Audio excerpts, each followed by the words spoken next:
हाँ तो दोस्तों, जैसा कि हमने पिछले एपिसोड में देखा था कि तेंगसेंग का पुनर्जन्म दौलू कॉन्टिनेंट में हुआ था, जहाँ सभी के पास स्पिरिट सोल होती हैं, जो उन्हें डिफरेंट डिफरेंट पावर्स प्रोवाइड करती हैं। हमारे हीरो के पास भी ब्लू सिल्वर ग्रास की पावर आ जाती है। अब आगे अगर आपको याद हो, तेंगसेंग ने स्पिरिट मास्टर से एक सवाल पूछा था कि क्या मैं अपनी स्पिरिट सोल को 10th लेवल से ऊपर कल्टीवेट नहीं कर सकता, जिस पर स्पिरिट मास्टर अब उसे कहते हैं कि तुम अपने स्पिरिट सोल को कल्टीवेट कर सकते हो, लेकिन उसके लिए तुम्हें स्पिरिट रिंग की जरूरत पड़ेगी, जो तुम्हें बीस्ट को हंट करके हासिल करनी पड़ेगी। और वो आगे बताते हैं कि बिना स्पिरिट रिंग के तुम कितना भी कल्टीवेट क्यों न कर लो, तुम 11th रैंक पर नहीं पहुंच सकते। और स्पिरिट मास्टर कहते हैं कि हाँ, मेरे पास 2 स्पिरिट रिंग्स हैं। और इतना कहकर वो इस बिल्डिंग से बाहर आ जाते हैं। फिर गांव के चीफ और तेंगसेन अपने फादर के पास जाते हैं, जहाँ वो उन्हें पूरी घटना बताते हैं कि किस तरह उसकी स्पिरिट सोल अवेकन हो चुकी है। वहाँ गांव के चीफ तेंगसेन की काफी बड़ाई करते हैं। बाय द वे, तेंगसेन के पिता का नाम तेंगाओ है।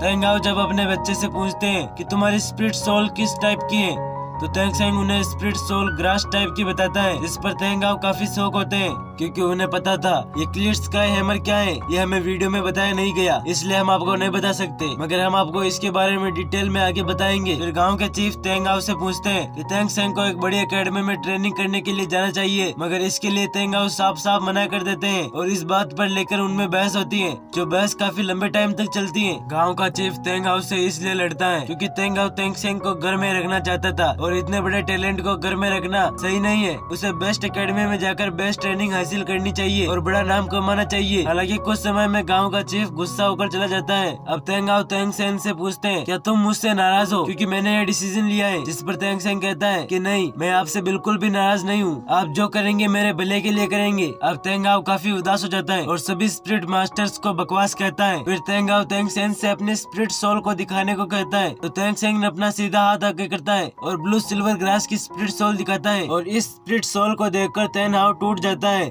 मगर तभी तेंगसेंग अपने दूसरे हाथ से उन्हें क्लियर स्काई हैमर की सोल दिखाता है। अब दोनों स्पिरिट सोल को देखकर तेंगाओ अपनी यादों को याद करता है, जहां वो अपने पत्नी और बच्चों के साथ अपने दुश्मनों के सामने खड़ा होता है, जहां उसके हाथ में वही क्लियर स्काई हैमर होता है। और उसकी पत्नी अपने बच्चे और पति को बचाने के लिए खुद को सेक्रीफाइस कर देती है। हम आपको बता दें कि तेंगाओ की भी एक लंबी स्टोरी है, जो काफी डीप और सैड है, जिसके बारे में हम आपको बताएंगे, लेकिन कुछ समय बाद। बाय द वे, यहाँ से हमें पता चलता है कि तेंगसेंग की मोम की स्पिरिट सोल भी ब्लू सिल्वर ग्रास की होती है। और फिर तेंगाओ अपने बेटे की डबल स्पिरिट सोल को देखकर उसे अपने गले लगा लेता है। बाप बेटे के बीच में हमें काफी इमोशनल सीन देखने को मिलता है, जहाँ हमें पता चलता है कि दोनों एक दूसरे से कितना प्यार करते हैं। अब इसके बाद तेंगाओ अपने बेटे को एक बात समझाता है कि तुम हमेशा अपने उल्टे हाथ के हैमर से सीधे हाथ की ग्रास को प्रोटेक्ट करना, क्योंकि वो लोहार होते हैं। इसलिए तेंगाओ अपने बेटे को काम की स्किल्स सिखाता है। क्योंकि तेंगसेंग को अपने पिछले जन्म की यादें याद थी, इसलिए वो अपने पिछले जन्म की टेक्निक्स को भी बनाता है और जिन मेमोरीज का यूज करते हुए काफी पावरफुल हिडन वेपन्स बनाता है। अब जब अगला दिन होता है, तो तेंगाओ अपने बेटे को शहर जाकर एकेडमी में ट्रेनिंग करने की इजाजत दे देता है और उसे कहता है कि तुम अपना खर्चा लोहार का काम करके चला लेना, लेकिन उसके लिए भी तेंगाओ की कुछ शर्तें होती हैं, जैसे कि वो कभी अपने हैमर की स्पिरिट सोल में स्पिरिट रिंग ऐड नहीं करेगा। दूसरी शर्त कि वो हमेशा अपने हैमर की स्पिरिट सोल सीक्रेट रखेगा, और साथ ही साथ यह भी कहता है किसी को पता नहीं लगना चाहिए कि तुम्हारे पास डबल स्पिरिट सोल है, और जब तुम्हारे पास कोई और रास्ता ना हो तब तक तुम अपने हैमर की स्पिरिट सोल का यूज नहीं करोगे, उसे सीक्रेट ही रखोगे। हालांकि तेंगसेन को इन दोनों शर्तों से कोई प्रॉब्लम नहीं थी, इसलिए वह बहुत खुश था और अगली सुबह अपना सफर शुरू करने के लिए गाँव के चीफ के घर जाता है, जहाँ से वो अपने लिए एक बड़ी एकेडमी में एडमिशन ले सके। दोनों काफी लंबा समय एक साथ गुजारते हैं और लंबे सफर के बाद स्पिरिट मास्टर एकेडमी पहुँच जाते हैं, जहाँ उस एकेडमी का गेट कीपर उन्हें रोक लेता है। हालांकि गांव के चीफ उन्हें अपना पास दिखाते हैं, मगर फिर भी वो उन्हें नहीं जाने देता और रोक लेता है, क्योंकि पास के ऊपर ब्लू सिल्वर ग्रास लिखी हुई थी और 10th रैंक पर भी थी, इसलिए वो गार्ड इस पास को फेक बताता है और उन्हें अंदर नहीं जाने देता। जैसा कि हमने आपको पहले बताया था कि ब्लू सिल्वर ग्रास के साथ 10th रैंक ये काफी रेयर कंडीशन है और ऐसा होना कोई छोटी मोटी बात नहीं है, इसलिए इस गार्ड को ये पास फेक लगता है, क्योंकि उसे लगता है कि जिस छोटे से गाँव से ये आया है वहाँ ऐसा होना इम्पॉसिबल है। और इस बात पर गांव के चीफ और गेट कीपर के बीच बहस छिड़ जाती है और बहस इतनी बढ़ जाती है कि फाइट पर उतर आती है और गेट कीपर चीफ पर हाथ उठा देता है, जो देखकर तेंगसेंग को काफी गुस्सा आता है और वो उस गार्ड को नीचे पटक देता है। तेंगसेंग अपने गांव के चीफ की काफी रिस्पेक्ट करता था, इसलिए उसे बहुत ज्यादा गुस्सा आ जाता है और वो अपना हिडन वेपन निकाल कर उसे मारने लगता है, मगर तभी उसके हिडन वेपन निकालने से पहले वहाँ पर एक आदमी आता है और उन्हें शांत कराता है। इस आदमी का कहानी में आगे इम्पोर्टेंट रोल है, इसलिए इस आदमी को ना भूले। बाय द वे, इस आदमी आदमी को यहाँ पर ग्रैंड मास्टर कह के बुलाते हैं। ग्रैंड मास्टर अब तेंग सेन को अंदर ले जाता है और अब ग्रैंड मास्टर तेंग सेन को एडमिशन के लिए अंदर ले जाता है और उनमें काफी सारी बातें होती हैं। ग्रैंड मास्टर तेंग सेन को अपनी आइडेंटिटी बताते हुए कहते हैं कि यहाँ पर मुझे सभी ग्रैंड मास्टर कहते हैं और अगर तुम्हें कुछ सीखने की इच्छा हो तो तुम मुझे टीचर कह सकते हो। और इन दोनों में फिर कई सारी बातें होती हैं क्योंकि उनके पास तेंग सेन का एडमिशन पास होता है, इसलिए वो कहते हैं कि तुम पिछले 100 सालों में तीसरे रेयर आदमी हो जिसके पास डबल स्प्लिट सोल है। यह सुनकर तेंग सेन को काफी शौक लगता है और वो फिर से अपना हिडन वेपन एक्टिवेट करने लगता है क्योंकि उसके पिता ने उसे कहा था कि किसी को तुम्हारे डबल स्प्लिट सोल के बारे में पता नहीं चलना चाहिए। अब यह सब सुनकर तेंग सेन उस ग्रैंड मास्टर को जान से मारने के सोचता है, मगर तभी ग्रैंड मास्टर उसे कहते हैं कि उन्हें ऐसा कैसे पता चला। ग्रैंड मास्टर कहते हैं कि जैसा कि तुम्हारे पास पर लिखा है कि तुम्हारे पास ब्लू सिल्वर ग्रास है जो कि 10th लेवल पर है और ऐसा होना काफी मुश्किल है, इसलिए मुझे लगता है कि तुम्हारे पास डबल स्प्लिट सोल है क्योंकि ग्रैंड मास्टर बहुत इंटेलिजेंट आदमी है, इसलिए उन्हें ऐसा शक होता है। और ग्रैंड मास्टर को ऐसा इसलिए लगता है क्योंकि उन्हें पता था कि दुनिया में ऐसे बहुत से लोग हैं जिनके पास ब्लू सिल्वर ग्रास है, मगर उनमें से कुछ ही है जिनके पास सोल पावर भी है और जिनका पास सोल पावर है उनके पास एक से अधिक लेवल की सोल पावर नहीं है। इसलिए वो पूरी तरह से श्योर है कि तेंग सेन के पास डबल स्प्लिट सोल है। सोल पावर का होना स्प्लिट सोल की क्वालिटी पर निर्भर करता है और ब्लू सिल्वर ग्रास के 10th लेवल पर होना ऐसा इम्पॉसिबल है। यह सब सुनकर तेंग सेन को लगता है कि अगर ग्रैंड मास्टर उसके टीचर बन गए तो वो दुनिया में बहुत कुछ हासिल करेगा और बड़ा कल्टीवेटर बन सकता है, इसलिए वो इमीडिएटली उनके आगे झुक जाता है और उन्हें अपना गुरु बनने के लिए प्रार्थना करता है। अब ग्रैंड मास्टर को पता था कि तेंग सेन कितना इंटेलिजेंट और जीनियस बच्चा है, इसलिए वो तुरंत इसके लिए हाँ कर देते हैं। अब ग्रैंड मास्टर तेंग सेन का एडमिशन कराने के लिए उसे एकेडमी के हेडमास्टर के पास ले जाते हैं। हेडमास्टर जब तेंग सेन का पास देखता है तो उसे भी काफी शौक लगता है ब्लू सिल्वर ग्रास और वो भी 10th लेवल पर, लेकिन ग्रैंड मास्टर को देखकर वो कुछ नहीं कह सकता और ये देखकर हेडमास्टर भी उसे एडमिशन देने के लिए राजी हो जाता है क्योंकि ग्रैंड मास्टर बहुत रिस्पेक्टेड आदमी है। हालांकि ग्रैंड मास्टर कोई टीचर नहीं है, मगर प्रिंसिपल और बाकी टीचर्स में ग्रैंड मास्टर का काफी रुतबा है, शहर में काफी इज्जत है। अब तेंग सेन को रहने के लिए होटल 7 दिया जाता है और जैसे ही वो वहाँ पर पहुंचकर दरवाजे को खोलने लगता है एक छोटा सा बच्चा उस पर अटैक कर देता है। उस बच्चे के अटैक्स को देखकर तेंग सेन भी पीछे नहीं रहता और वो भी उस पर हमला करता है और उसे आसानी से हरा देता है। इस फाइट से हमें तेंग सेन की अभी की पावर भी पता चल जाती है कि वो अभी भी कितना टफ है। अब तेंग सेन को देखकर वहाँ पर जितने भी बच्चे थे सभी उसके लिए ताली बजाते हैं और वो हारा हुआ बच्चा भी खड़ा होता है और सम्मान से उसका स्वागत करता है और उसे बताता है कि ये हमारे होटल की परंपरा है कि जो भी नया डिसिपल आएगा उसे हमारे बिग बॉस के साथ फाइट करनी पड़ेगी और जैसा कि तुमने मुझे हरा दिया है तो आज से इस होटल के बिग बॉस तुम हुए। जिससे सभी बच्चे तेंग सेन के सामने झुक जाते हैं और तभी वहाँ पर एक नई लड़की आती है जिसका नाम लिटिल वू था